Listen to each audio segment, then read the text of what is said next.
साईं बाबा साईं बाबा साईं बाबा साईं बाबा साईं बाबा साईं बाबा साईं बाबा साईं साईं बाबा साईं बाबा साईं बाबा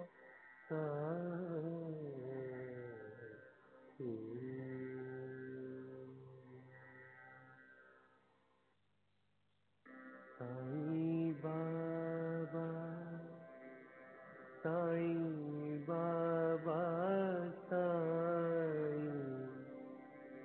साईं बाबा साईं बाबा साईं बाबा साईं बाबा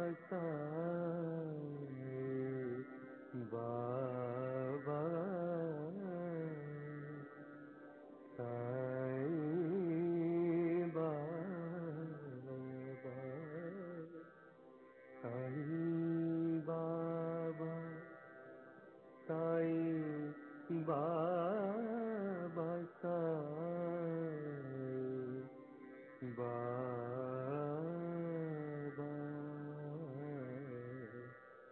साईं बाबा साईं बाबा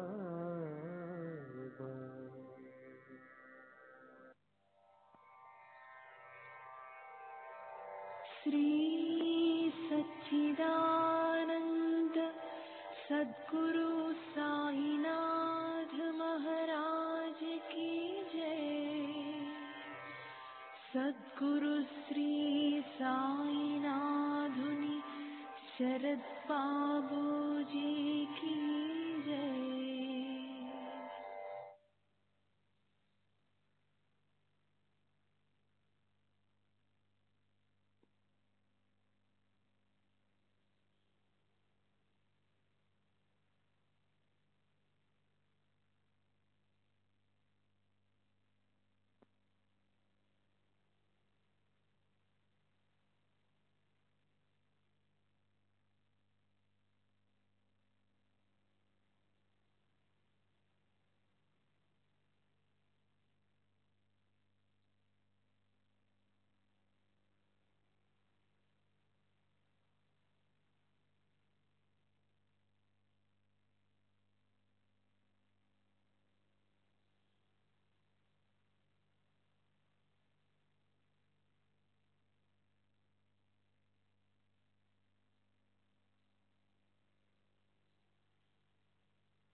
श्री सच्चिदानंद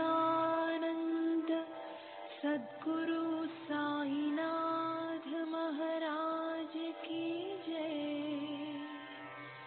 सद्गुरु श्री साईनाथुनि शरद बाबू जी की जय।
श्री सच्चिदानंद सद्गुरु साईनाथ महाराज की जय।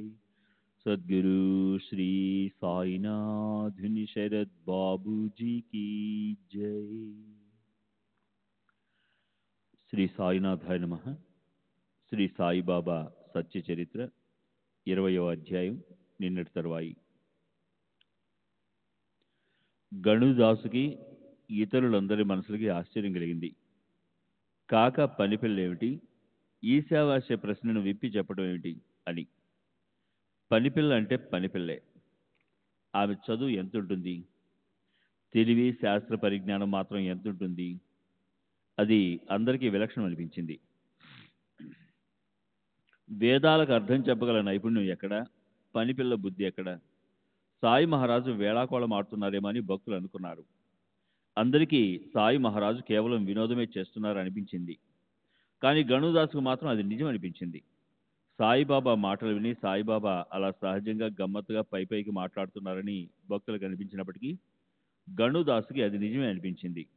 భక్తులకు కూడా సాయిబాబా ఇది సహజంగా వినోదంగా అని ఉంటారని అనిపించినప్పటికీ అలా అనటంలో ఉన్న పరిహాసాన్ని చూడాలని ఎప్పటిలా ఆతృత కలిగింది. బాబా మాటలు పరిహాసంగా ఉండని లేకపోని అవి ఎన్నటికీ వ్యర్థం కావు. బాబా పలికే ప్రతి అక్షరంలోనూ అర్థమనే నిధి ఉంటుంది. బాబా నోటి నుంచి వచ్చే శబ్దాలు కేవలం నోటి మాటలు కావు. అవి బ్రహ్మదేవుడు ప్రాణుల నుదిటిపై వ్రాసిన భవిష్యత్తే. అందులో ఒక్క అక్షరం కూడా వ్యర్థమయ్యేది కాదు. ఆ శబ్దాలు సరిగ్గా సమయానికి అనుభవంలోకి వచ్చేవి. ఇతరుల సంగతి ఎలా ఉన్నా దాసకునికి ఈ విషయంలో ఎంతో నమ్మకం ఉంది. వారి వారి శ్రద్ధను అనుసరించి వారికి ఫలం లభిస్తుంది. యద్భావం తద్భవతి. విశ్వాసంలాగే సామర్థ్యం. అంతఃకరణలో ఎంతో ప్రేమ ఉంటే తప్ప ఇలాంటి నిర్మల జ్ఞానం ప్రాప్తించదు. బాబా జ్ఞాన శిరోమణి. ఆయన మాట అబద్ధంలా అవుతుంది. తమ భక్తుల కోరికలు నెరవేర్చాలని ఆయన వ్రతం. గురువచనాలు ఎప్పటికీ అబద్ధం కావు. ఈ కథను మనసు పెట్టి వింటే సంసారంలోని శారీరక మానసిక వ్యధలు దూరమవుతాయి. మీరు పరమార్థాన్ని సాధించుకునే మార్గానికి వస్తారు. తరువాత దాసగను పార్లే గ్రామానికి వెళ్ళాడు. కాకా పనిపిల్ల ఉపనిషత్తుల అర్థం చెప్పడంలో ఎలా ఉపయోగపడుతుందో చూడాలని అతనికి ఎంతో ఉత్కంఠతగా ఉంది. మర్నాడు ఉదయం దాసగను పక్క మీద గాఢ నిద్ర కలిగించే గొప్ప సుఖంలో ఉన్నప్పుడు ఒక ఆశ్చర్యకరమైన విషయం జరిగింది. ఎవరో ఒక శూద్రజాతికి చెందిన పిల్ల మంజుల స్వరంతో మార్ధవంగా పాడుతోంది. ఆ గీతంలోని అందమైన మాధుర్యం గణుదాసు హృదయ కవాటాలను సున్నితంగా తట్టింది. దీర్ఘ పదజాలంతో మధుర పదరచన ఉన్న ఆ గానాన్ని విని అతని మనసు పరవశించింది. అతను దాన్ని శ్రద్ధగా వినసాగాడు. గబుక్కున లేచి గానం అర్థం తెలుసుకోవటానికి దానిపై మనసును కేంద్రీకరించాడు. దాన్ని జాగ్రత్తగా విని ఎంతో ఆనందించాడు. అతను మనసులో ఇలా అనుకున్నాడు: ఈ అమ్మాయి ఎవరి పాప? గంభీరంగా మధుర స్వరంతో పాడుతుంది. ఈమె ఈశావాస్యంలో వచ్చిన శంఖను విప్పి చెప్తుంది అని బాబా చెప్పిన పనిపిల్ల ఈమెనా? చదువురాని వాడి నుంచి ఉపనిషత్తుల అర్థం నాకు తెలియజేసే ఆమె ఎవరో చూద్దామని గణుదాస్ బయటకు వచ్చి చూశాడు. అప్పుడు నిజంగా ఒక శూద్రజాతి పాప కాకాసాహెబ్ ఇంటి తూము దగ్గర గిన్నెలు దవ్వుతుంది. అడిగినప్పుడు తెలిసింది, దీక్షిత్ ఇంట్లో నామదేవ్ అనే పేరు గల పనివాడున్నాడు. ఈ పాప అతని చెల్లెలు. ఈమె కాకాకి పనిపిల్ల. ఈమె ఆలపించిన ఆ గానంతో ఉపనిషత్తుల్లోని శంఖ నిరసనమైంది.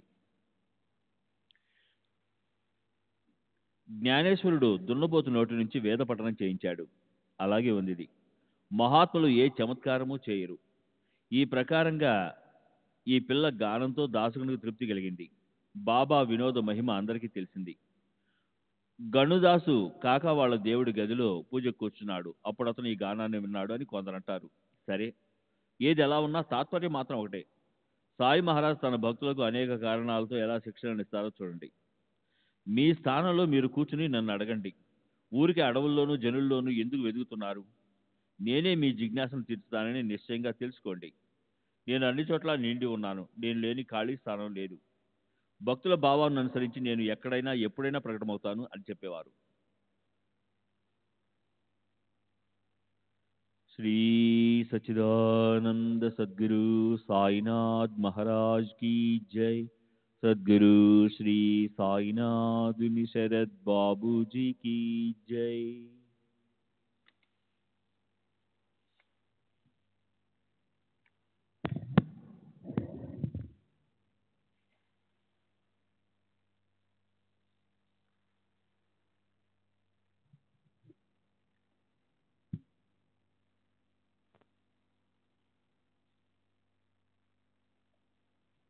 సరే, ఆ 8 సంవత్సరాల పిల్ల నడుముకి ఒక చినిగిన పరికిని కట్టుకుంది. అయినా ఆమె తన గానంలో ఒక నిండు జరి ఉన్న నారింజ రంగు చీర అందాన్ని గురించి గొప్పగా వర్ణిస్తుంది. ఆ చీర జరి ఎంత బాగుంది! ఆ చీర అంచులు ఎంత అందంగా ఉన్నాయి! ఆ చీర కొంగ ఎంత బాగుంది! ఆ అమ్మాయి ఆ గీతం పాడుతూ అందులోనే లీనమైపోయింది. ఆమెకు కడుపు నిండా తిండే లేదు. ఒంటి నిండా చినిగిన వస్త్రాలు లేవు. కానీ ఎవరిదో ఒక నారింజ రంగు చీర గురించి ఆమెకు చాలా సంతోషం కలిగింది. ఆ ప్రకారంగా పేద పరిస్థితిలో ఉన్నప్పటికీ హర్షాన్ని వర్షించే ఆమె స్వభావం చూసి గణుదాస్కి ఆమెపై దయ కలిగింది. అతను మోరేశ్వర ప్రధానికి ఇలా విన్నపం చేశాడు: చూడండి, పాపం ఆమె ఒంటికి సరైన వస్త్రాలు లేవు. ఆమెకు ఒక చీర ఇవ్వండి. మీ సేవను దేవుడు మెచ్చుతాడు. మీకు పుణ్యం కలుగుతుంది. అసలే మోరీశ్వరుడు దయగలవాడు, అందులోనూ దాసగన్ లాంటి వాడు. విన్నపం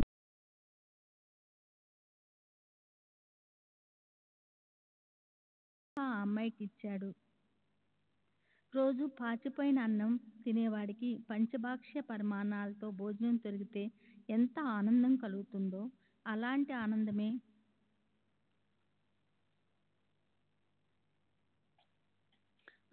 ఆనందమే ఆ పాపకి ఆ చీరను చూసినప్పుడు కలిగింది.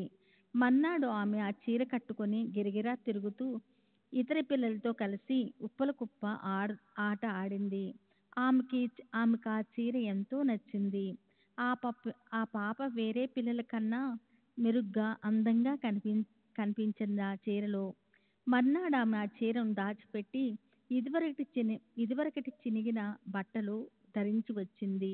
అయినా ఆ పాప భిన్నంగానో లేక నిరుత్సాహంగానో కనిపించలేదు. ఆమె ఆ కొత్త చీర కట్టుకోకుండా దాన్ని ఇంట్లో దాచి ఉంచింది. అయినా తన భావంలోని భిన్నత్వం వల్ల దాసగణకి ఆమె పూర్వపు పేదరికం చిన్న భిన్నంగా అయినట్లు అనిపించింది. క్రొత్త చీర ఇంట్లో పెట్టి చినిగినది కట్టుకున్నప్పటికీ ఆ పాప మనసులో భిన్నత కలగలేదు. ఆమెకు తాను కట్టుకున్న చీరలో అల్పత్వం కనిపించలేదు. అర్హత లేనందువల్ల చిరిగిన వస్త్రం కట్టుకోవటము, అర్హత ఉన్నప్పటికీ కూడా అలాగే చేయటము. పేదవాడు సంపన్నతను ప్రదర్శించమని దాన్ని అంటారు. సుఖదుఖాలనేవి మన భావన మీదే ఆధారపడి ఉంటాయి. గణుదాస్కి వచ్చిన సందేహం ఇదే. ఆ ప్రకారంగా అది విడివడిపోగానే అతనికి ఈశావాస్య అనే నిధి దొరికింది. దాని అర్థం బోధపడింది. ఈశ్వరుడే పూర్తిగా బ్రహ్మాండమంతా వ్యాపించి ఉన్నప్పుడు అతను లేని ఖాళీ ప్రదేశం ఉందా అని ఎవరు ఆలోచిస్తారు? ఈశావాస్య ఉపనిషత్తులో 1వ మంత్రంలోని పూర్వార్థం చూడండి. ఈశావాస్య మిదం సర్వః యత్కించిత్ జగత్వా జగత్తు అంటే అఖిల బ్రహ్మాండంలోని జడ చైతన్యము స్వరూపాలన్నీ ఈశ్వరుచే వ్యాపింపి ఉన్నాయి. ఇంకా చూడండి. మయా తతం మితం సర్వం జగత వ్యక్తమూర్తినా అంటే శ్రీకృష్ణునైన నేను నా అవ్యక్త రూపంతో ఈ జగత్తంతా వ్యాపించి ఉన్నాను. ఈ పరబ్రహ్మ పూర్ణమే, ఈ జగత్తు కూడా పూర్ణమే. పూర్ణ పరబ్రహ్మం నుంచే ఈ పూర్ణ జగత్తు ఉత్పన్నమైంది కనుక పూర్ణ పరబ్రహ్మ నుంచి పూర్ణ జగత్తు యొక్క కల్పనని తీసేసినప్పటికీ పూర్ణ పరబ్రహ్మే మిగిలి ఉంటుంది. ఈశావాస్య ఉపనిషత్తులోని శాంతి పాఠము అనే వేదాంతాన్ని పఠించే ముందు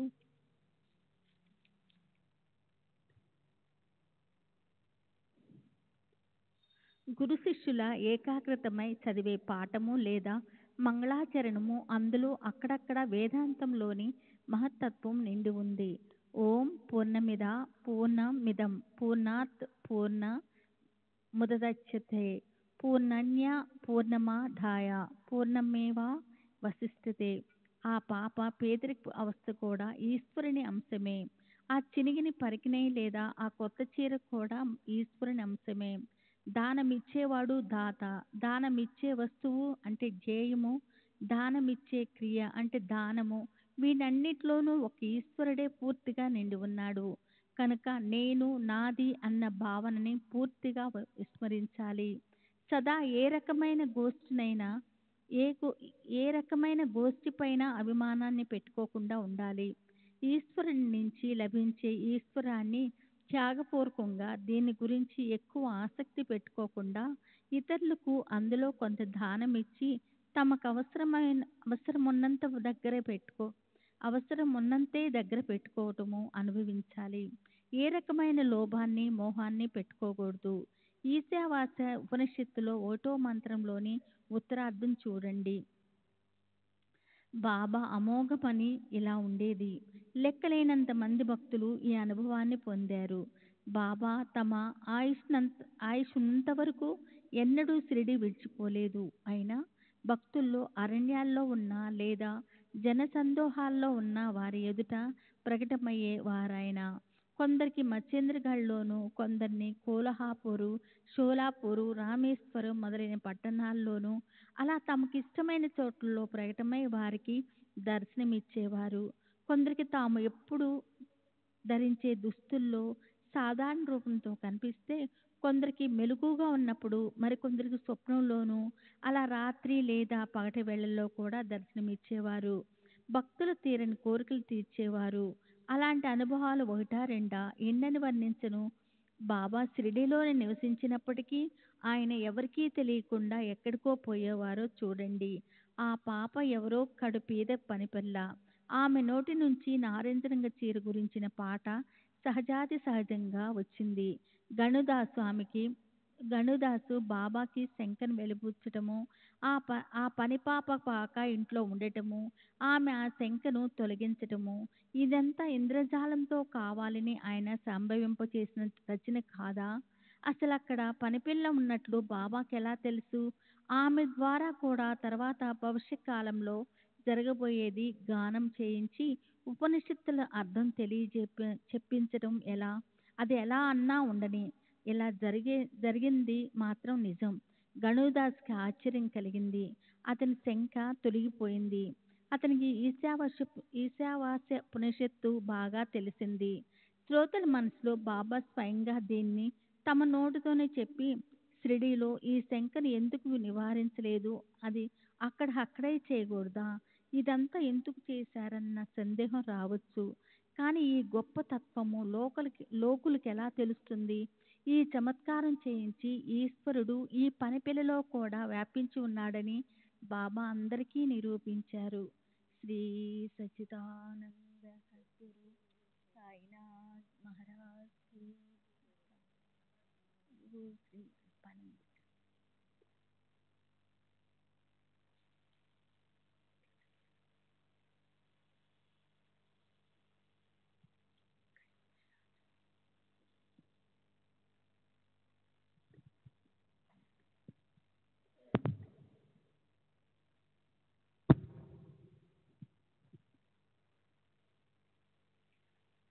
ఆత్మస్వరూపం గురించి సిసలైన వర్ణన. అదే సర్వ ఉపనిషత్తుల అంతిమ ధ్యేయం. అదే మోక్ష ప్రాప్తికి పాటించవలసిన నియమం లేదా ఆచరణ యొక్క సారం. ఇదే భగవద్గీతలోని అర్థానికి సరైన నిరూపణ. ప్రాణులు వేర్వేరుగా ఉన్నప్పటికీ వారి ఆత్మ ఒక్కటే. అది ఏ పని చేయదు, దేన్ని అనుభవించదు. అది ఎన్నటికీ అపవిత్రం కాదు. దానికి పాపపుణ్యాలుండవు. దానికి ఏ రకమైన కర్తవ్యాచరణ ఉండదు. నేను ఉత్తమ జాతి బ్రాహ్మణుణ్ణి, ఇతరులందరూ నాకంటే నీచ జాతి వారు అన్న భేదభావంతో కూడిన జ్ఞానం ఉన్నంత వరకు కర్తవ్య కర్మాచరణ అవసరమవుతుంది. నాకు దేహం లేదు, అంతటా ఒకేలా ఉన్నాను, నేను తప్ప ఇతరులెవరూ లేరు, నేనే అంతటా వ్యాపించి ఉన్నాను అన్న జ్ఞానమే ఆత్మస్వరూపం యొక్క నిజమైన జ్ఞానం. పూర్ణ బ్రహ్మయైన ఏకాత్మత నుంచి చలించే జీవాత్మకి ఎప్పుడో ఒకసారి స్వస్వరూపాన్ని నిశ్చయంగా ప్రాప్తింపజేసుకోవాలన్న ధ్యేయం ఉంటుంది. శృతి, స్మృతి, వేదాలు ఇవన్నీ ప్రతిపాదించిన నిర్ణయం ఇదే. మూలస్థానం నుంచి విడిపోయిన జీవాత్మ తిరిగి ఇదివరకటి అచల ప్రాప్తిని నిశ్చయపూర్వకంగా సాధించటమే అంతిమ ధ్యేయం. సమం సర్వేషు భూతేషు తిష్టంతం పరమేశ్వరం. గీత అధ్యాయం 13 శ్లోకం 28. పరమేశ్వరుడు అన్ని ప్రాణుల అంతఃకరణలో ఒకేలా ఉన్నాడు అన్న అలాంటి స్థితి మనసుకి కలగనంత వరకు సర్వ ప్రాణుల్లోని అంతరాత్మ అయిన భగవాన్ శ్రీకృష్ణులు జ్ఞానం ప్రకాశింపచేయడానికి సమర్థులు కారు. శాస్త్రాలచే అంగీకరించబడ్డ విహిత కర్మ చేయడంతో చిత్తశుద్ధి కలిగితే విశ్వము పరమాత్మల ఐక్యరూపం అనుభవంలోకి వస్తుంది. సంసారంలోని శోక మోహాదులనే వైవిధ్యాలను పూర్ణంగా పొందే జ్ఞానం ప్రకటమవుతుంది. సర్వులకు స్వామి అయిన పరమేశ్వరుడు సంపూర్ణంగా ముల్లోకాల్లోని చరాచర ప్రాణుల్లో ఉన్నాడు. అతను నిష్క్రియ, అవిభాజ్య అంటే అఖండం లేదా విభజించబడనిది, పరాత్పర అంటే అత్యంత శ్రేష్ఠ ఈశ్వరుడు అయి ఉన్నాడు. అతను శరీరరహితుడు, త్రికాల బాధితుడు, అస్తిత్వ రూప సత్యము అంటే సత్స్వభావం కలవాడు. అలాంటి ఈశ్వరుడు నామరూపాలతో ఉన్న విశ్వానికి లోపల బయట వ్యాపించి ఉన్నాడు. తానే నేనుగా స్వయంగా విశిష్ట గుణ రూపాలు లేకుండా సంపూర్ణంగా అన్ని చోట్ల నిండి ఉన్నాడు. మూలంలో ఆకారరహితంగా ఉన్న మాయ యొక్క గుణం వల్ల ఆత్మకి ఆకారం ఉన్నట్లు కనిపిస్తుంది. అనేక వాసనలున్న వారి వెనకనే ఈ జగత్తు ఉంటుంది. కానీ అదే ఏ వాసనలు లేని వారికి ఈ జగత్తు వాస్తవమని అనిపించదు. కనుక ఈ పంచభూతాల్లో బంధించబడి చరాచర వస్తువుల్లో నిండి ఉన్న ఈ జగత్తుని వాస్తవం కాదని తెలుసుకొని పరమాత్ముడొక్కడే సర్వశ్రేష్ఠుడు అన్న నిశ్చయాన్ని నిశ్శంకగా చేసుకోవాలి. శ్రీ సచ్చిదానంద సద్గురు సాయినాథ్ మహారాజ్ కీ జై. సద్గురు శ్రీ సాయినాథ్ ముని శరత్ బాబూజీ కీ జై.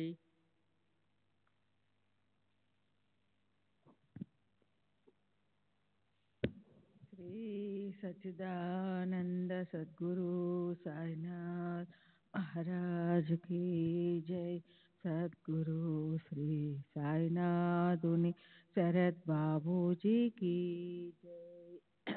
జగత్తు గురించిన సారా వివేచన మనసుకి పట్టకపోతే కనీసం ఈ సంపద, బంగారం మొదలైన వాటి గురించి లోభం పెట్టుకోకుండానైనా ఉండాలి.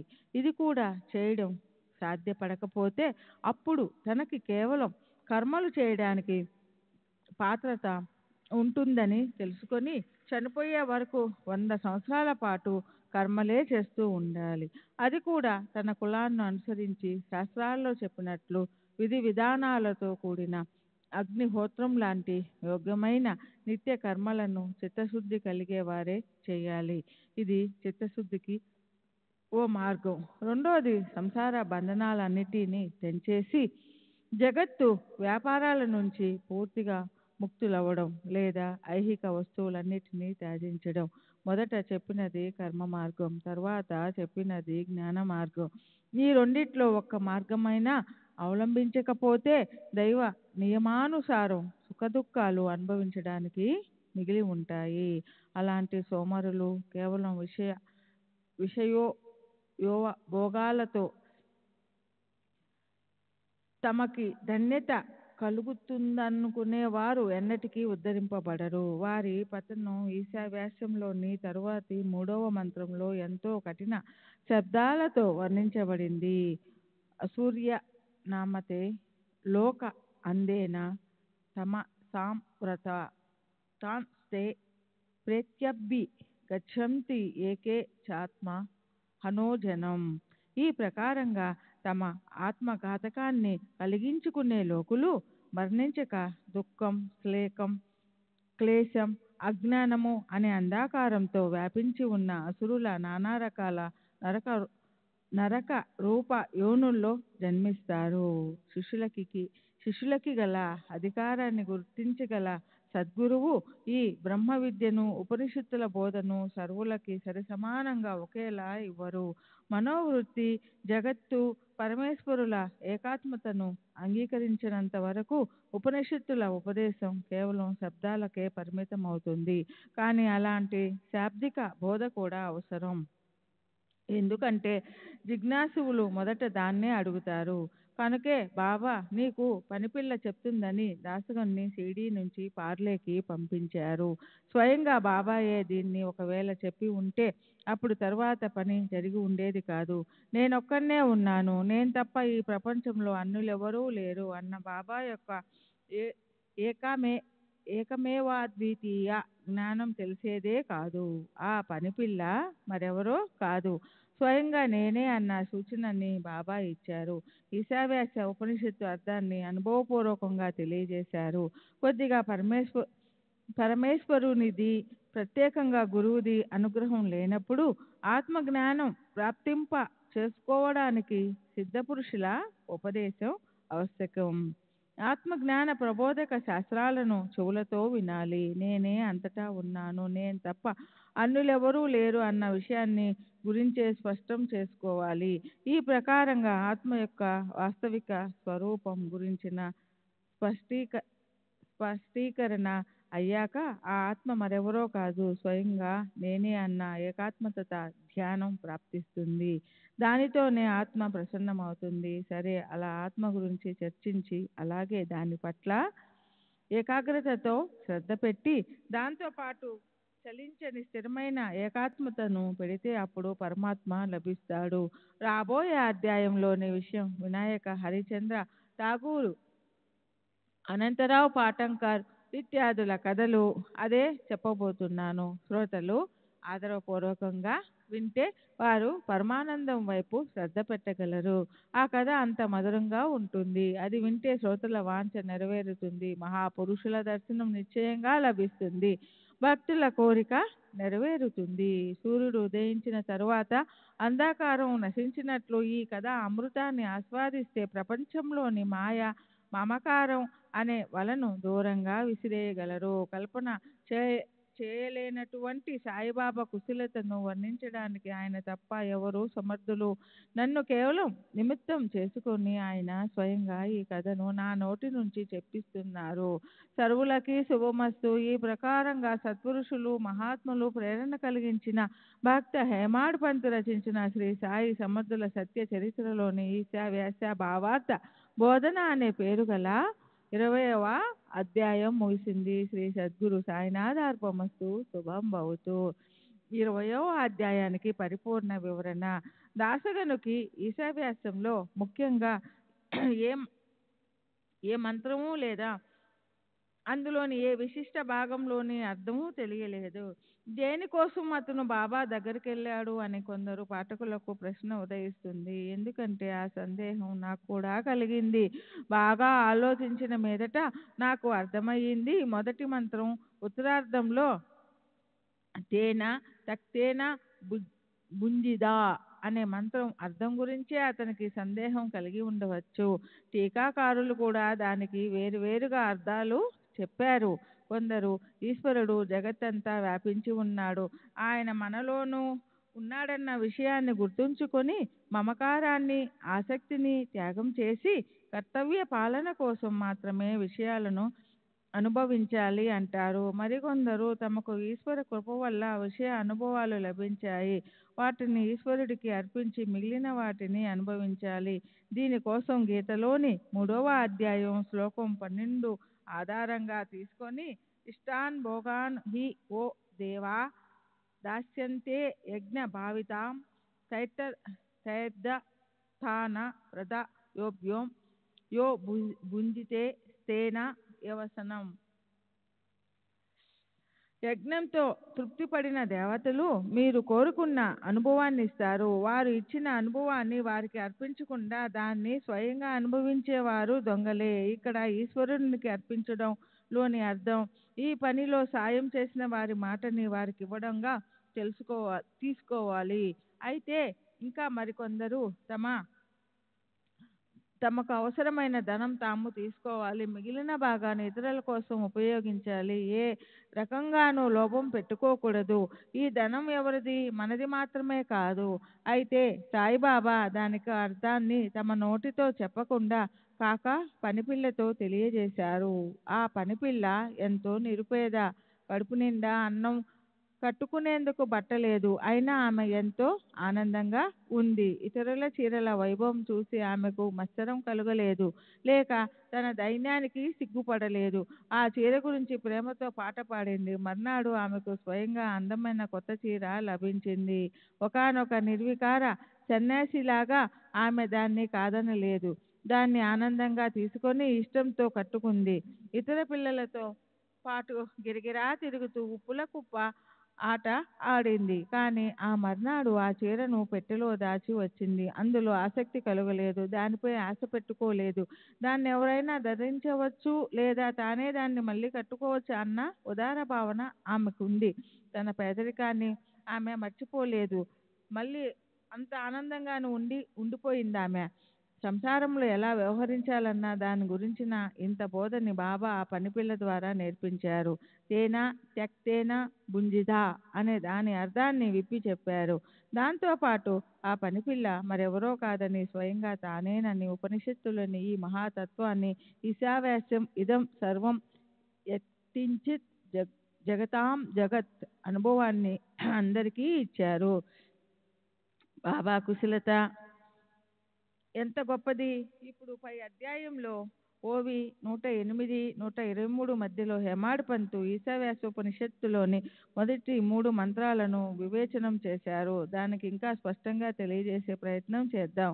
ఈ 3 మంత్రాలంటే భారతీయ వేదాంతాల్లో తత్వజ్ఞానంలోని సారమే. అప్పుడు దాన్ని బాగా అర్థం చేసుకోవడానికి పునరావృత్తి, విస్తరణ, దోషాలను స్వీకరించవలసిన అవసరం ఉంది. ఆ 3 మంత్రాలు ఇలా: 1 ఈశావ్యాస మిదం సర్వం యత్కించిత్ జగత్యం జగత్ తేన తేన భుంజిదా మాగృతం కస్య ధ్వనం. అఖిల బ్రహ్మాండంలో జడ చైతన్య రూప జగత్తంతా ఈశ్వరుడిచే వ్యాపించబడి ఉంది. ఇది గుర్తుంచుకొని ఆ ఈశ్వరుణ్ణి సదా స్మరణ చేసి ఈ జగత్తులోని విషయాలను యథావిధిగా అనుభవించాలి. ఎలాంటి మమకారము లేదా ఆసక్తి పెట్టుకోకూడదు. ఈ భోగ్య వస్తువు ఎవరిది అంటే ఎవరిది కాదు. శ్రీకృష్ణ భగవానులు గీతలో చెప్పారు, రాగద్వేష వియుక్తేస్తు విషయ నింద్రియోచ్చరన్ ఆత్మ వశైర్విధేయాత్మ ప్రసాద మధిగచ్చతి. స్వాధీనమైన మనసు కలవాడు రాగ ద్వేష రహితములను తమకు స్వాధీనంలో ఉండే ఇంద్రియాలతో అన్నపానాది విషయ భోగాలను అనుభవిస్తూ ఉన్నవాడైన మనో నిర్మలత్వాన్ని పొందుతున్నాడు. 2 కుర్వం నైవ కర్మాణి జీజి విశేచ్యతం సమాం ఏవం త్వయి న న్యదేతోస్తి న కర్మ లిష్యతే నరే. పై మంత్రంలో చెప్పినట్లు ఒకవేళ విచారము, ఆచరణ సాధ్యం కాకపోతే శాస్త్రాల్లో చెప్పినట్లు కర్తవ్య కర్మలు చేసి దాన్నే ఈశ్వర పూజ అనుకుని 100 సంవత్సరాలు జీవించడంపై కోరిక ఉంచాలి. ఇలాంటి కర్మలే మానవులని బంధనాలలో ఉంచవు. ఇది కాక మీకు మోక్షం లభించే మార్గం మరోటి లేదు. మళ్ళీ చూడండి శ్లోకం. యజ్ఞార్థ కర్మణోన్యత్ర లోకేయం కర్మబంధనం తదత్వం కర్మ కౌంతేయ ముక్త సజ్జ సమాచార. గీత అధ్యాయం 3 శ్లోకం 9. యజ్ఞం కోసం అంటే పరమేశ్వర ప్రీత్యార్థం చేసే కర్మలు తప్ప ఇతర కర్మలు లోకులకు కారకాలవుతాయి. కనుక ఓ కౌంతేయ, సంగం అంటే ఆసక్తిని వదిలేసి పరమేశ్వర ప్రీత్యార్థం నీవు కర్మలు చేయి.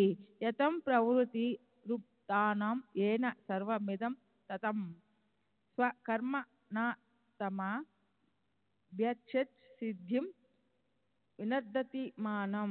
శ్లోకం 46 అధ్యాయం 18. ఎవరి వల్ల సర్వభూతాలు అంటే సర్వ సృష్టిలోని సజీవ నిర్జీవ పదార్థాలు ఉత్పన్నమవుతాయో, ఎవరితో జగత్తంతా వ్యాపించబడి ఉందో అతని పూజను తమ కర్మలతో ఆరాధిస్తే మానవులకి జ్ఞాన యోగ్యతారూప సిద్ధి ప్రాప్తిస్తుంది. అయితే ఆ కర్మల్లో ఆసక్తులు కాకుండా దాని ఫలంపై ఆశ పెట్టుకోకుండా చేయవలసి ఉంటుంది.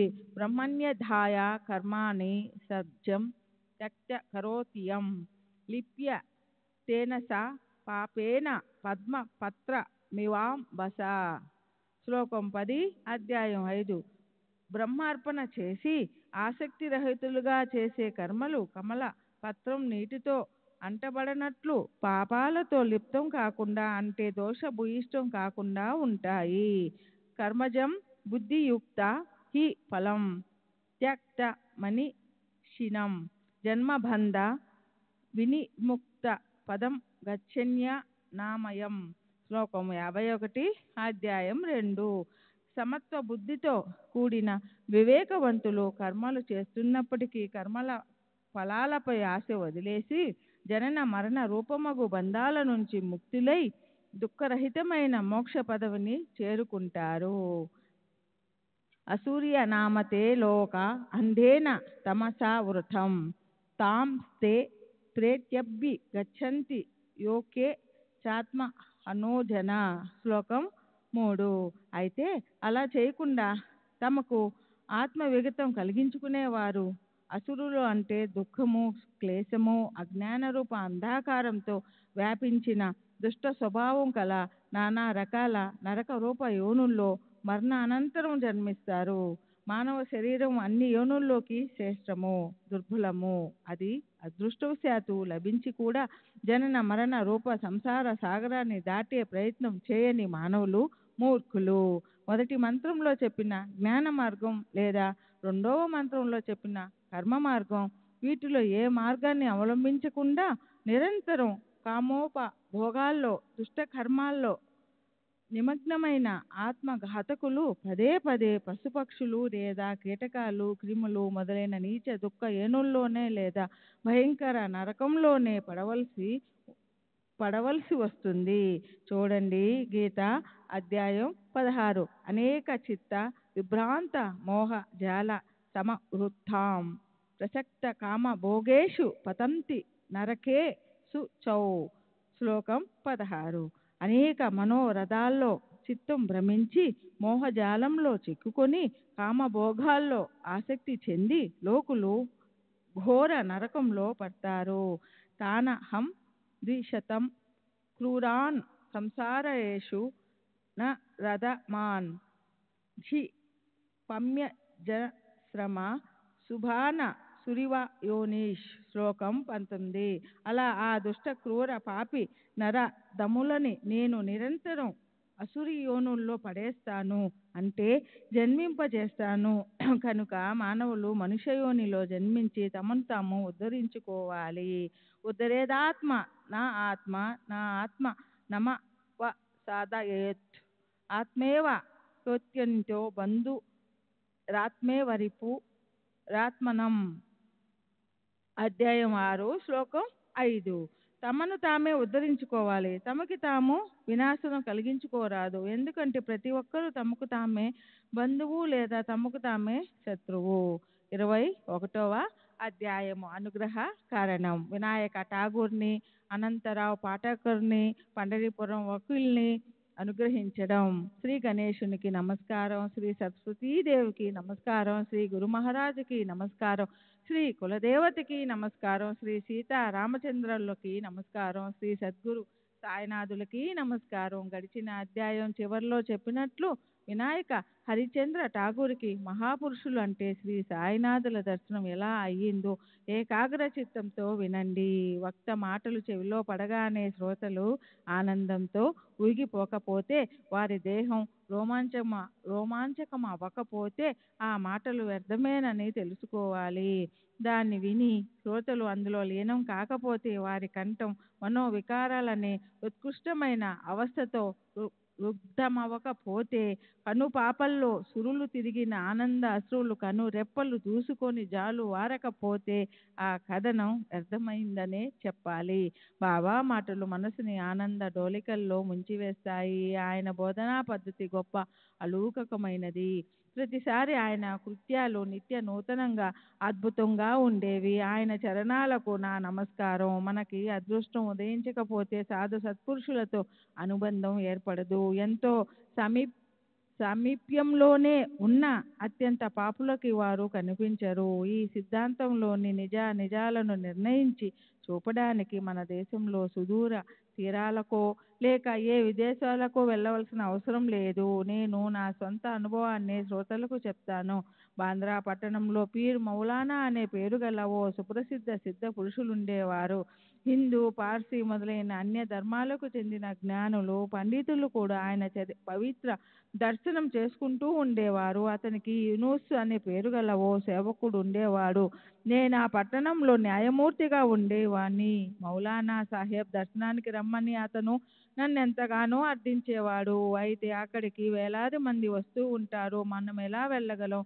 ఊరికే ఎవరి బలవంతానికో బలైపోయి మన పేరెందుకు చెడగొట్టుకోవాలి అన్న ఏదో ఓ ఆలోచనా తరంగం మనసులో ప్రవేశించడంతో ఆయన దర్శనానికి నేనెప్పుడూ వెళ్ళనే లేదు. మన నీడను చూసి మనమే జడుచుకున్నట్లు నా దురదృష్టమే నాకు అడ్డుపడింది. సరే, అలా ఎన్నో సంవత్సరాలు గడిచిపోయాయి.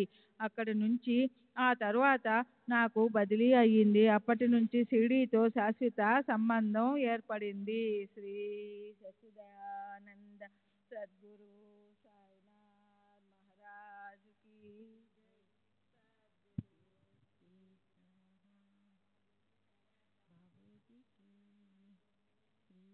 सच्चिदानंद सद्गुरु साईनाथ महाराज की जय।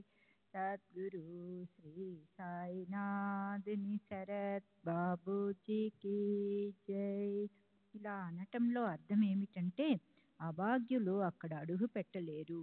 ఈశ్వరుడి కృపామృత వర్షంతోనే సత్పురుషుల సాన్నిధ్యం సహజంగా సంప్రాప్తిస్తుంది. లేకపోతే ఆ యోగం ఎంతో కఠినం. ఈ విషయానికి సంబంధించిన ఓ మధురమైన కథను శ్రోతలు పరిశీలనా దృష్టితో వినండి. అనాది కాలం నుంచి సత్పురుషులతో సంపర్కము, వారి గుప్త వ్యవస్థ ఎలా ఉంటాయో చూడండి. సమయం సందర్భం కలిసి వచ్చినప్పుడు తమకి ఇష్టమైన చోట తమ కార్యం నెరవేర్చటానికి ఈ మహనీయులు అవతరిస్తారు. అయితే వారు ఒకరి నుంచి ఒకరు వేరుగా ఉండరు. మహనీయుల స్థానాలు, వారి సమయాలు, వారి కార్యాలు వేరుగా ఉన్నప్పటికీ ఒకరి మనోగతాన్ని మరొకరు సంపూర్ణంగా తెలుసుకుంటారు. వారందరి అంతర్యంలోనూ ఏకత్వమే ఉంటుంది. సార్వభౌములు అక్కడక్కడ తమ స్థావరాలను ఏర్పరిచి అధికారులను నియమించి అక్కడ సుసంపన్నతని, వైభవాన్ని సంపాదించినట్లు అలాగే స్వానంద దీపికలను వెదజల్లే ఈ సామ్రాటులు ప్రకటమై తమ రాజ్యాన్ని అంటే తమ అవతార కార్యాన్ని రహస్యంగా సూత్రంతో కదిలించి నడిపిస్తుంటారు. ఓసారి ఇంగ్లీషు చదువులు చదివి బిఏ పట్టా సంపాదించిన ఓ వ్యక్తి వినాయకరావు ఠాకూర్ మెల్లమెల్లగా మార్గాన్నతిక్రమిస్తూ పెద్ద పేరున్న అధికారి అయ్యాడు. అతనికి ఆ తరువాత తాలూకాలో రెవెన్యూ అధికారి పదవి లభించింది. ప్రాంతాధికారి కూడా అయ్యాడు. అదృష్టవశాత్తు సాయిబాబాతో సమాగమం లభించింది. చిన్న కొండలు దూరానికి అందంగానే కనిపిస్తాయి, కానీ దగ్గరికి వెళ్తే చెట్లతో నిండిపోయి ఎక్కటానికి ఎంతో కష్టంగా ఉంటాయి. అదేవిధంగా ఈ రెవెన్యూ అధికారం చూడ్డానికి బాగానే ఉంటుంది. గౌరవ మర్యాదలు కూడా గొప్పగానే ఉంటాయి. మధురంగా ఉండే మునుపటి రోజులు గతించాయి. అప్పుడు అధికారం మీద కోరిక ఉండేది. జనులు కూడా అధికారులను గౌరవిస్తూ ఉండేవారు. పరస్పరం ఒకరికొకరికి ఆనందం కలిగేది. ఇప్పటి పరిస్థితి అడక్కండి. సుఖంగా ఉద్యోగం చేసుకునే రోజులు పోయాయి. ఇప్పుడు బరువు బాధ్యతలు బాగా పెరిగాయి. డబ్బు బాగా లభిస్తుంది, కానీ బాధ శ్రమ ఎక్కువయ్యాయి. ఉద్యోగాన్ని గట్టి ప్రయత్నంతో శ్రమపడి చేసినప్పటికీ ఇది వరకులాగా రెవెన్యూ అధికారులకు గౌరవం లేదు, ప్రాంతాధికారులకు వైభవం లేదు. సరే, ఈ అధికార పదవి అయినా అపారంగా డబ్బు ఖర్చు పెట్టకుండా నిరంతరం అభ్యాసంతో పరిశ్రమ చేయకపోతే లభించటం లేదు. మొదట అతను బిఏ పాస్ అవ్వవలసి ఉంటుంది. అప్పుడు అతను స్థానిక కార్యాలయంలో గుమాస్తా అవుతాడు. నెలకు 30 రూపాయల జీతంతో అతని ఉద్యోగం మొదలవుతుంది. తరువాత సరైన సమయం వచ్చాక కొండల మీదకు వెళ్ళవలసి ఉంటుంది. భూక్షేత్రాన్ని కొలిచే పని నేర్చుకోవలసి ఉంటుంది. కొలిచే వారి మధ్య ఉండవలసి వస్తుంది. పరీక్ష పాసు కావాల్సి ఉంటుంది. తరువాత ఒకానొక ఆసామి ఎవరైనా స్వయంగా వైకుంఠానికి పోయి తన స్థానాన్ని ఖాళీ చేస్తే ఆ ఖాళీ స్థానం అతనికి లభిస్తుంది. సరే, ఇక ఈ సుదీర్ఘమైన నిస్సారమైన ఊకదంపుడు కబుర్లు చాలు. ఊరికే ఎందుకు వాగటం? ఒక వ్యక్తికి వినాయక ఠాకూర్ సాయిబాబాతో కలయిక ఎలా అయిందో అది వినండి. బెలహాన్ దగ్గర వడగావ్ అనే ఒక ఊరుంది. అక్కడకు సర్వేయర్లు శిక్షణ కోసం వచ్చి మకాం చేశారు. ఆ గ్రామంలో ఓ సత్పురుషుడు అప్పా మహారాజ్ అనే ప్రసిద్ధి కన్నడ మహాత్ముడు ఉండేవారు. ఆయన దర్శనానికి వెళ్ళాడు అతను. ఆయన పాదాలపై శిరసుంచి ఆశీస్సులని ప్రసాదాన్ని పొందాడు. ఆ సత్పురుషుని చేతిలో అప్పుడు నిశ్చలదాసు రచించిన విచారసాగరం అనే గ్రంథం, ఆచార్య విద్యారణ్యులు మూల సంస్కృత భాషలోని పంచదశి గ్రంథం ఆధారంగా ఉత్తర భారతదేశంలోని మహాత్ముడు నిశ్చలదాసు సామాన్యుల అవగాహనకి అందటం కోసం హిందీ భాషలో క్రీస్తు శకం 1849 సంవత్సరంలో ఆ గ్రంథాన్ని లిఖించాడు. ఆ గ్రంథంలోని విషయం అద్వైతవాదం. ఉద్దేశం బ్రహ్మ సాక్షాత్కారం అవటంతో దాన్ని ప్రమేయ గ్రంథం, జ్ఞానబోధకమైనదని అని అంటారు. ఆ గ్రంథం మరాఠీ, గుజరాతీ, బెంగాలీ, ఇంగ్లీషు భాషల్లోకి అనువదించబడింది. దాంతో ఇది ఎంత లోకప్రియమో లోక ఉపయోగమో తెలుస్తుంది. దాన్ని ఆయన చదువుతున్నారు. కొద్దిసేపయ్యాక అతను వస్తానని బయలుదేరబోతున్నప్పుడు ఆ సాధువు ప్రసన్నులై ఆ వ్యక్తితో ఏమన్నారో అది వినండి. సరే, నీవిప్పుడు వెళ్ళు. ఈ గ్రంథాన్ని అవలోకిస్తే నీ మనోరథం ఈడేరుతుందని గుర్తుంచుకో. నీవు నీ ఉద్యోగం కోసం ఉత్తర దిశ వైపు వెళ్తావు. అప్పుడు దారిలో ఎంతో అదృష్టవశాత్తు ఒక మహాపురుషుడి దర్శనం అవుతుంది. ఆయన నీకు ముందు మార్గం చూపిస్తారు. ఆయనే నీకు ఉపదేశం చేసి తన బోధని నీ మనసులో ముద్రిస్తారు. నీ మనసుకి శాంతిని ప్రసాదిస్తారు.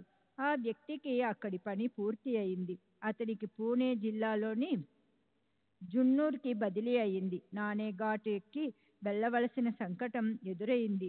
ఆ ఘాటు మీది మార్గం చాలా ఇబ్బందికరం.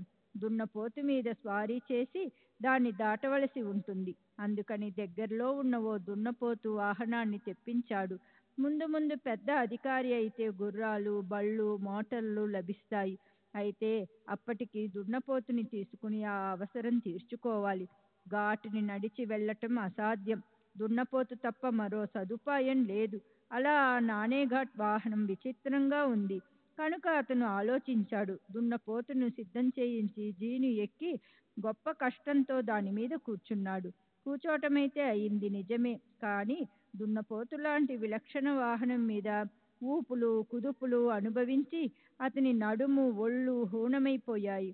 సరే, తరువాత ప్రయాణం పూర్తి అయింది. జున్నూరులోని పని సంతృప్తికరంగా అయింది. అక్కడి నుంచి మకాం మారింది. ఠాణే జిల్లాలోని కళ్యాణ్కి బదిలీ అయింది. అక్కడ నానాసాహెబ్ చాందోర్కర్తో స్నేహం ఏర్పడింది. సాయినాథుల కీర్తిని విని ఆయన దర్శనం చేసుకోవాలి అనిపించింది. మర్నాడు అవకాశం వచ్చింది. చాందోర్కర్ అన్నాడు, నాతో పద, షిరిడీ వెళ్ళి వద్దాం. ఇద్దరం బాబా దర్శనం చేసుకుందాం. ఆయనకి నమస్కారం చేద్దాం. 1-2 రోజులు అక్కడ ఉండి కళ్యాణ్ తిరిగి వద్దాం. అయితే అదే రోజు ఠాణే పట్టణంలో సివిల్ కోర్టులో ఒక కేసు విచారణ ఉన్నట్లు నిశ్చయమైంది. కనుక వినాయకరావు ఆ సహచరుణ్ణి వదిలేశాడు. నానాసాహెబ్ ఎంతో అర్థించాడు. పద, బాబా సమర్థులు, నీ దర్శనేచ్ఛను ఆయన నెరవేరుస్తారు. ఈ కేసుని ఎందుకంత గొప్పగా అనుకుంటావు? అయితే అతనికి అది ఎలా వస్తుంది? కేసు విచారణ తారీఖు తప్పిపోతుందేమోనని అతనికి భయమేసింది. విధి నుదుటిపై రాసిన ఈ తిరుగుడు ఎలా తప్పుతుంది?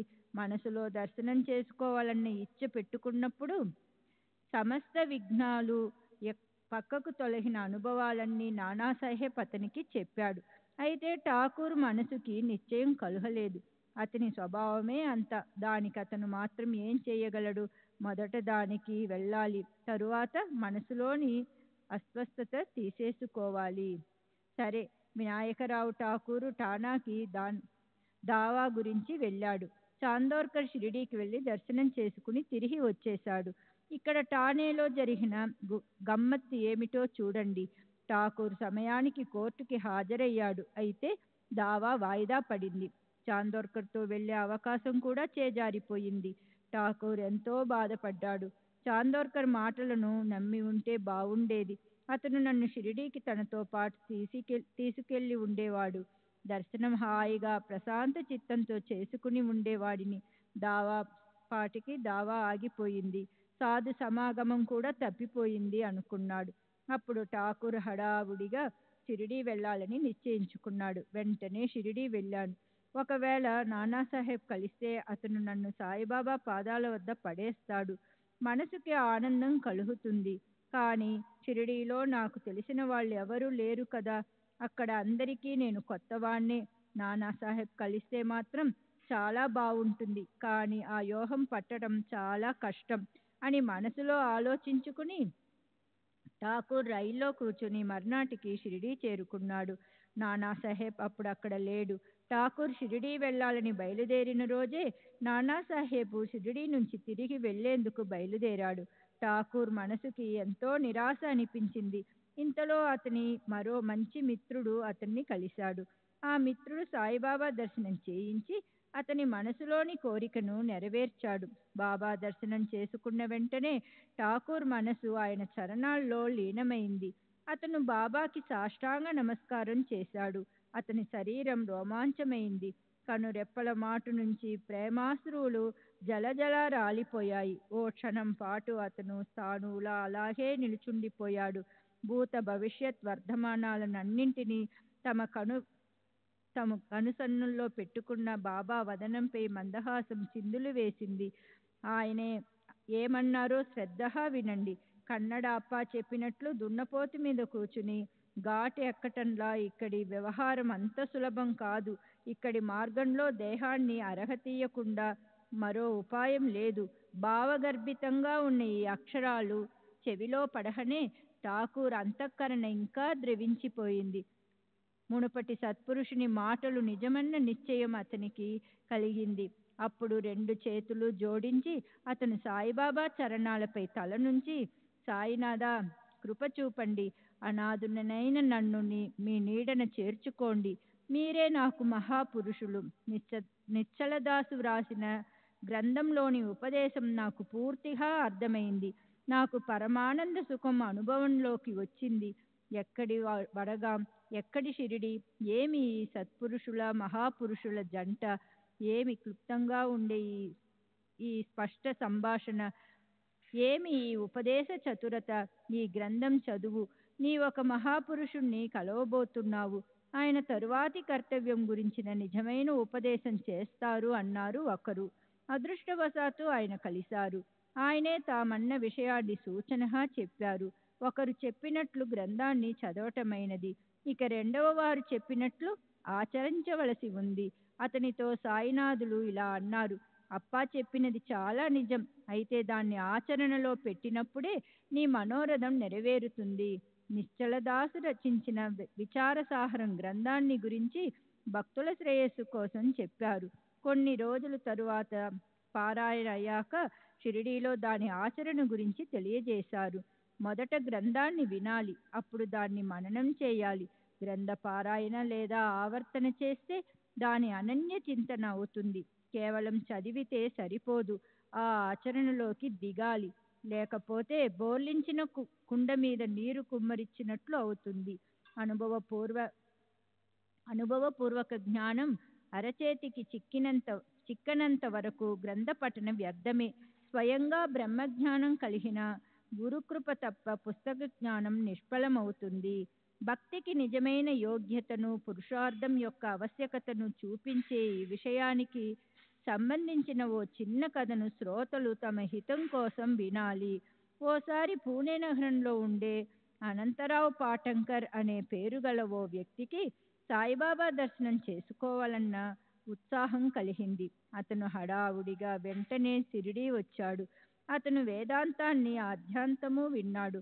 మూల సంస్కృత భాషలోని ఉపనిషత్తుల వ్యాఖ్యానాలను సవివరంగా చదివాడు. అయినప్పటికీ అతని మనసు చంచలంగా ఉండేది. అతని మనస్సులోని ఉబలాటం ఆగేది కాదు. సాయి సమర్థుల దర్శనం చేసుకున్నప్పుడు పాటంకర్ కళ్ళకి తృప్తి కలిగింది. అతను బాబా పాదాలకి ప్రణమిల్లాడు.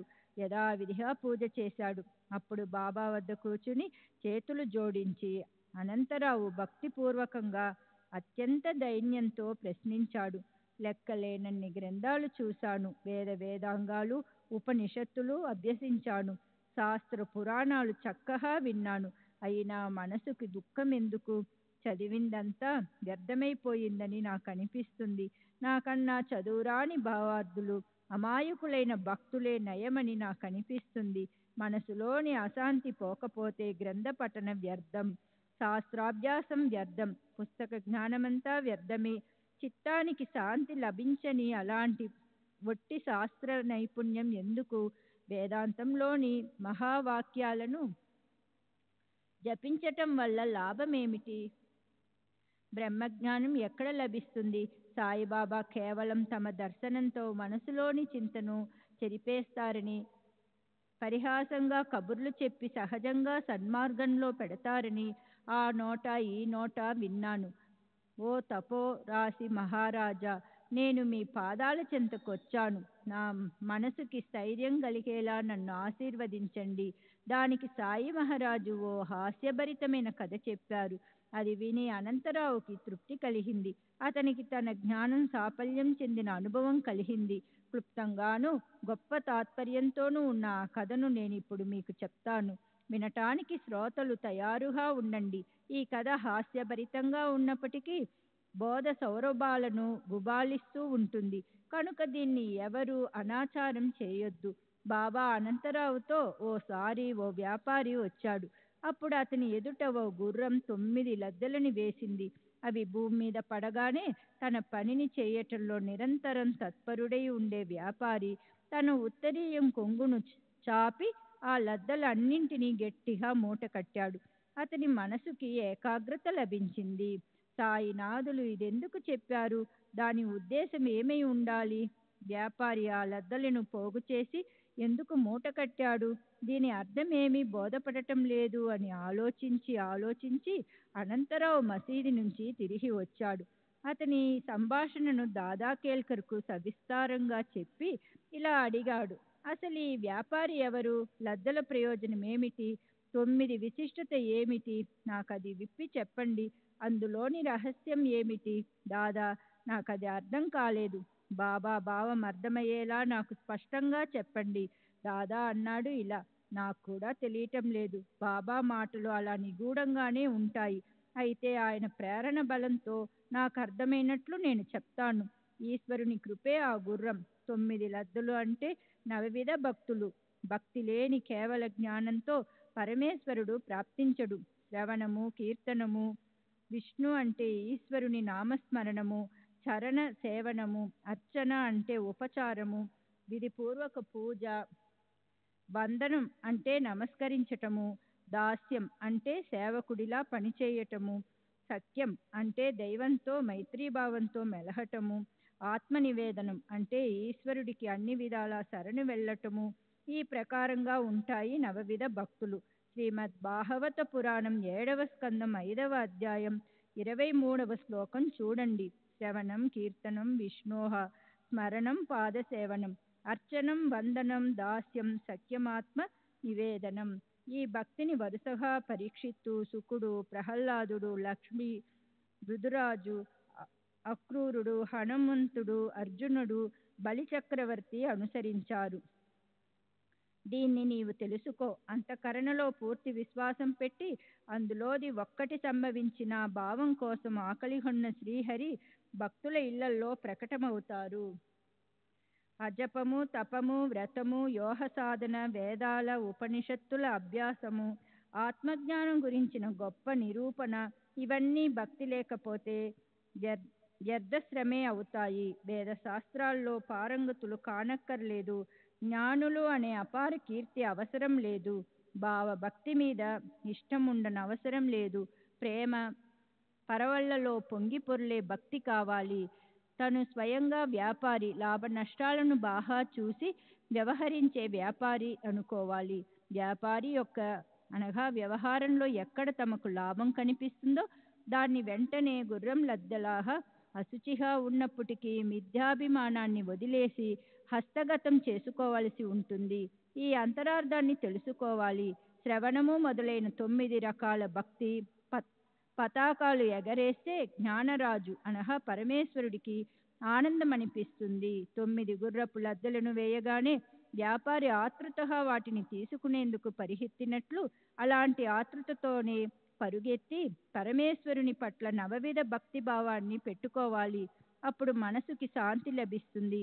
దానివల్లే మనసుకి స్థిరత్వం కలుగుతుంది. అందరి పట్ల సద్భావం ఉత్పన్నమవుతుంది. వివేకం పెరుగుతుంది. అలా చేయకపోతే మనోచాంచల్యం అలాగే అనివార్యంగా ఉండిపోతుంది. అదే గురు మహారాజు చెప్పారు. మర్నాడు అనంతరావు సాయిబాబా చరణాలను స్పృశించి నమస్కరిస్తున్నప్పుడు బాబా అతన్ని ఇలా అడిగారు, లద్దెల కొంగున మూట కట్టుకున్నావా? అందుకు అనంతరావు ప్రార్థనాపూర్వకంగా ఇలా అన్నాడు, ఈ దీనుడిపై మీ కృపనుంచారంటే వాటిని సహజంగా మూట కట్టుకోగలుగుతాను. వాటి మహత్యం ఎంతటిది? అప్పుడు బాబా అతనికి ఆశీస్సులిచ్చారు. శుభం కలుగుతుందని మనసారా ఆశీర్వదించారు. అనంతరావు మనసులో ఆనందించాడు. అతనికి సుఖశాంతులు లభించాయి. శ్రీ సచ్చిదానంద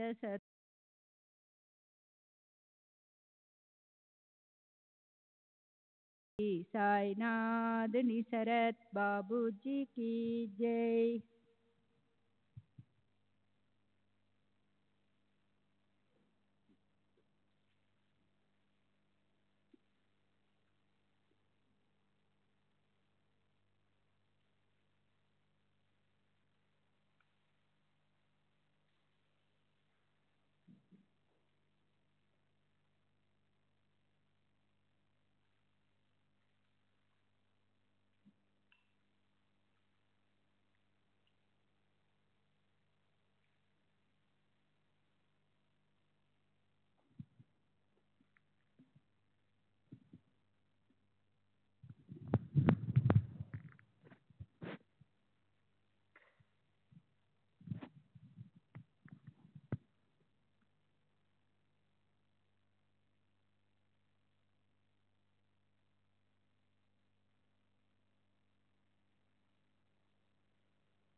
श्री सच्चिदानंद सद्गुरु साईनाथ महाराज की जय।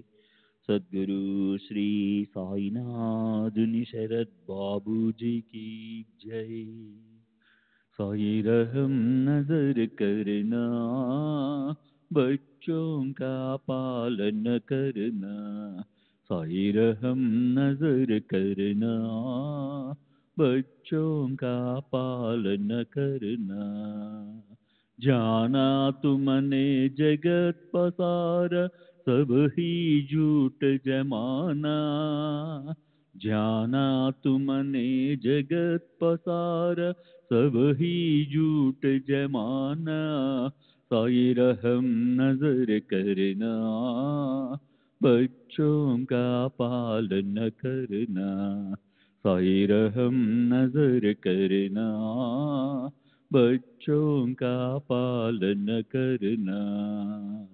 मैं अंधा हूँ बंदा आपका, मुझसे पद दिखलाना। मैं अंधा हूँ बंदा आपका, मुझसे पद दिखलाना। साई रहम नजर करना, बच्चों का पालन करना। साई रहम नजर करना, बच्चों का पालन करना। दास गणों कहे अब क्या बोलूं, थक गई मेरी रसना। दास गणों कहे अब क्या बोलूं, थक गई मेरी रसना। साई रहम नजर करना, बच्चों का पालन करना। साई रहम नजर करना, बच्चों का पालन करना। रहमो नजर करो अब मोरे साई, तुम बिना नहीं मुझे माँ बाप भाई। रहमो नजर करो मैं अंधा हूँ बंदा तुम्हारा। मैं अंधा हूँ बंदा तुम्हारा। मैं ना जानू, मैं ना जानू, मैं ना जानू। ला इलाही रहमो नजर करो, रहमो नजर करो अब मोरे साई। तुम बिना नहीं मुझे माँ बाप भाई। रहमो नजर करो काली जमाना मैंने गमाया काली जमाना मैंने गमाया साथी साथी आखिर का साथी आखिर का तुम बिना कोई रहमो नजर करो रहमो नजर करो अब मोरे साई तुम बिना नहीं मुझे माँ बाप भाई रहमो नजर करो अपने मस्जिद का झाड़ू गणो है अपने मस्जिद का झाड़ू गणो है मालिक हमारे मालिक हमारे मालिक हमारे तुम बाबा साई रहमो नजर करो रहमो नजर करो अब मोरे साई तुम बिना नहीं मुझे माँ बाप भाई रहमो नजर करो। श्री सच्चिदानंद सद्गुरु साईनाथ महाराज की जय। सद्गुरु श्री साईनाथ निशरद बाबू जी की जय।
श्री सच्चिदानंद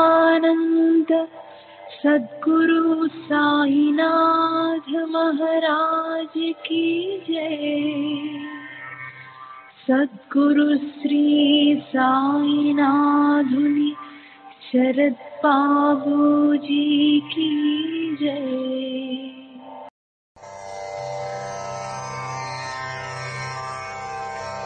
श्री सच्चिदानंद सद्गुरु साईनाथ महाराज की जय। सद्गुरु श्री साईनाथुनि शरद बाबू जी की जय।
Sai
Baba